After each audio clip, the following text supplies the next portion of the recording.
Hello दोस्तों, मैं पलफाज एक पहेली में आपका स्वागत है। आज आपको सुनाने जा रही हूँ मेरी लिखी हुई कहानी जिसका पहला हिस्सा मैं आपको सुना चुकी हूँ, यामी गुप्ता पार्ट 1। आज सुनाऊंगी उसका दूसरा हिस्सा, यामी गुप्ता पार्ट 2। पापा के हाथ से फ़ोन गिर गया। मेरे और मम्मी के पूछने पर भी वो कुछ नहीं बोले, जैसे उनके मुंह से आवाज़ आनी ही बंद हो गई। फ़ोन मैंने लिया तब मुझे पता चला। मैं और पापा जल्दी से पुलिस स्टेशन पहुँचे। मम्मी और गौतम हमारे पीछे चाचा के साथ आ रहे थे। जैसे ही स्टेशन पहुँचे, बाहर एम्बुलेंस के पास मुझे और पापा को ले जाया गया। सांसें जैसे निकल सी गई, आंखों में इतना डर। और पुलिस इंस्पेक्टर ने एम्बुलेंस का दरवाज़ा खोला। वहाँ एक बूटी थी जो सफ़ेद चादर से ढकी हुई।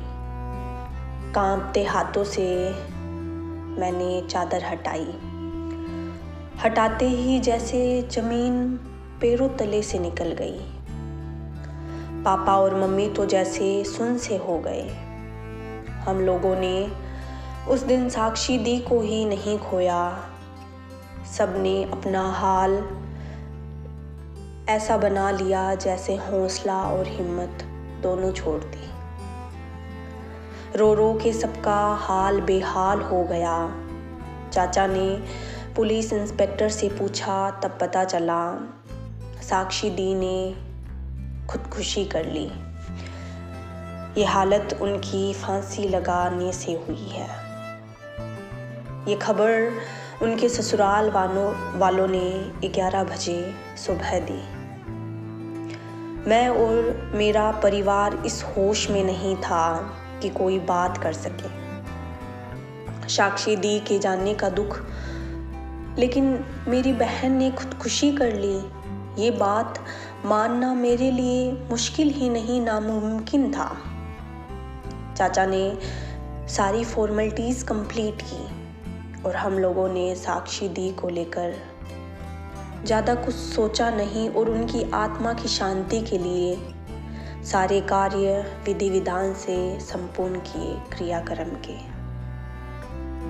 लेकिन कहते हैं आत्मा को शांति तभी मिलती है जब उसे न्याय मिला हो। वक्त बीतता गया और 2 महीने निकल गए।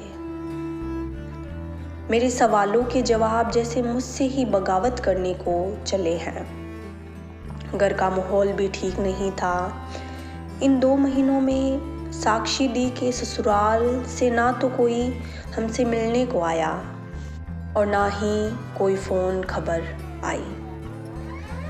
आई तो सीधी जैसे जीजू की दूसरी शादी हो गई। ऐसा लग रहा था जैसे वो साक्षी दी के जाने का ही इंतज़ार कर रहे थे, जबकि दी को गए हुए वक्त ही कितना हुआ है। मेरे सवालों के जवाब जैसे मुझे मिल गए। मेरा शक सच्चाई में तब बदला जब पुलिस स्टेशन में मैं और मेरे चाचा के पूछने पर पता चला कि पोस्टमार्टम की रिपोर्ट के मुताबिक साक्षी दी की मौत रात को 2 बजे हुई और उन लोगों ने खबर सुबह 11 बजे की। और साथ ही साक्षी दी ने पिछले 3 दिनों से कुछ खाया भी नहीं था। मैंने इससे ज़्यादा कुछ सोचा नहीं और न्याय मिलेगा या नहीं, बस उस लम्हे को याद कर रही थी जब हम लोगों ने साक्षी दी को खो दिया। उन लालची लोगों के खिलाफ केस फाइल कर दिया और घर आ गई। मम्मी पापा इतने टूट चुके थे कि उन्हें कुछ समझ नहीं आ रहा था। गौतम को मम्मी पापा का ध्यान रखने के लिए कहकर मैं और चाचा पुलिस की मदद से उन लालची लोगों के पड़ोस से कुछ पता करने की कोशिश की ताकि उनको शक हो उससे पहले कोई सुराग मिल जाए। एक दो जगह बात करने पर पता चला कि उनके घर तक साक्षी दी और उनके ससुराल वालों की जोर जोर से एक दूसरे पर चिल्लाने की आवाज़ें आती थी।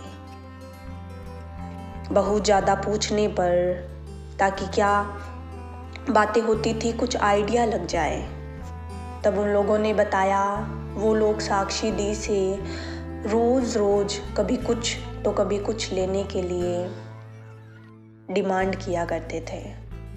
और एक दिन तो इतनी ज़्यादा लड़ाई हुई और उसके बाद अचानक आवाज़ आनी बंद हो गई। आवाज़ कब आनी बंद हुई पूछने पर पता चला साक्षी दी की मौत होने से ठीक एक दिन पहले आवाज़ आनी पूरी तरीके से बंद हो गई थी।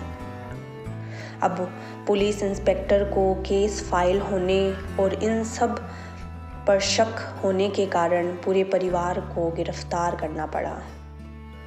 गिरफ्तार होने से ये जंग यही नहीं खत्म होती।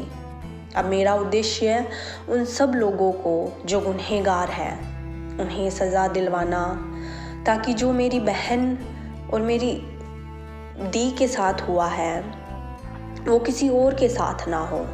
पुलिस इंस्पेक्टर और उनके साथी लोगों ने मेरी काफ़ी हेल्प की। केस को कोर्ट में ले जाया गया। काफ़ी पूछताछ और सबूतों के बाद उन लोगों ने अपना जुर्म कबूल किया। उन लोगों ने साक्षी दी को इतना मेंटली डिस्टर्ब कर दिया और साथ ही साक्षी दी से इस बार मुंबई में फ्लैट की डिमांड की। जब साक्षी दी ने मना कर दिया तो पहले उन्हें कमरे में बंद कर दिया, फिर उन्हें खाना तक देने से इनकार कर दिया। फिर इन दहेज के भूखे लोगों ने जब उनकी हालत ऐसी हो गई कि उनका शरीर काम करना बंद कर दिया, तब उन्हें फांसी पे लटका के उस खून को खुदकुशी का नाम दे दिया। अपने किए को छुपाने के लिए उन लोगों ने सारे सबूत को छुपा दिया सफाई से, ताकि ये खून खुदकुशी लगे।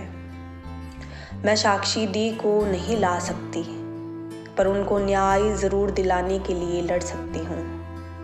सारे सबूतों और गवाहों के बेस पर उन लोगों को दहेज के उत्पीड़न करने और अवैधानिक मांग के कारण भारतीय दंड संहिता धारा 498A और साथ ही साक्षी दी को जान से मारने पर IPC में धारा 302 के कारण आजीवन कारावास जेल की सलाखें मिली।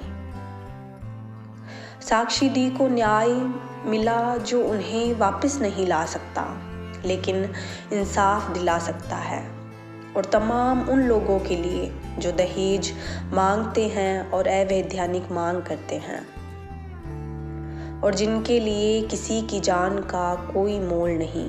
ऐसे लोग समाज में भरे पड़े हैं, समाज के लिए भद्दा है, और उन्हें सुधारने के लिए सरकार ने कई कदम भी उठाए हैं, लेकिन लोग लालच में भेड़िए बनते जा रहे हैं।